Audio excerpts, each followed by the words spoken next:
Hello everyone, আগের পার্টিতে তোমাদের সাথে শেয়ার করেছি বাড়ির সামনে প্যান্ডেলের কাজ কতদূর এগোলো। আজকে সকাল থেকে এতটাই ব্যস্ত ছিলাম যে কোনো ক্লিপিংস নেওয়া হয়নি। একবারে লাঞ্চ কমপ্লিট করে বসে পড়েছি এখানে মালা গাঁথতে। সরস্বতী পুজোর দিন যেহেতু আমাদের বাড়িতে খিচুড়ি হবে আর কিছুজন ইনভিটেশন আছে, তো সেগুলোই আগের দিন রাত্রে কেটে কুটে মা সাইজ করে রেখে দিয়েছে। আচ্ছা, হলো সরস্বতী পুজোর দিন। এখন আমি যাচ্ছি সকাল সকাল ঘুম থেকে উঠে দুধ আনতে, আর এখানে ভাই স্নান হয়ে গেছে আর মাকেও বসিয়ে দিয়েছে। তার আগে আলপনা দিয়ে আর মা এখানে নিত্য পুজোটাও কমপ্লিট করে নিল।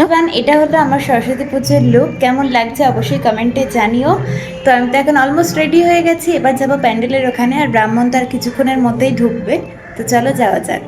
আমি তো এখানে একদম পুরোপুরি রেডি হয়ে প্যান্ডেলে চলে এসেছি মায়ের কাছে, আর এখানে অলমোস্ট সবকিছু জোগাড় করা কমপ্লিট। এখন আমি মায়ের মুখটাকে খুলে দিলাম। আমাদের মায়ের মুখটা কেমন লাগছে তোমাদেরকে অবশ্যই সেটা কমেন্ট করে জানিও। আর দেখো এখানে পুচু ভাই বোনও সবাই চলে এসেছে একদম রেডি হয়ে।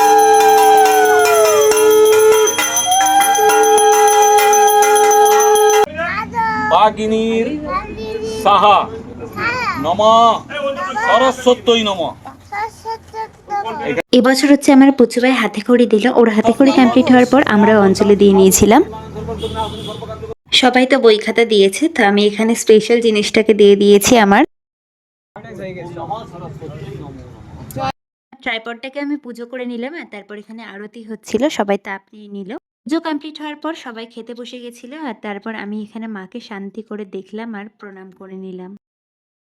তারপর বোন আর আমি একসাথে খেতে বসে গেছিলাম। আজকের মেনুটাও তোমাদেরকে দেখিয়ে দিলাম। খেতে কিন্তু ভীষণ টেস্টি হয়েছিল। আর তারপর আমার ছোট্ট বোনটাকেও খাইয়ে দিলাম। সরস্বতী পুজোর ব্লগ দিতে দিতে অনেক লেট হয়ে গেল। তোমরা প্লিজ কিছু মনে করো না, নেক্সট পার্টির জন্য ওয়েট করো।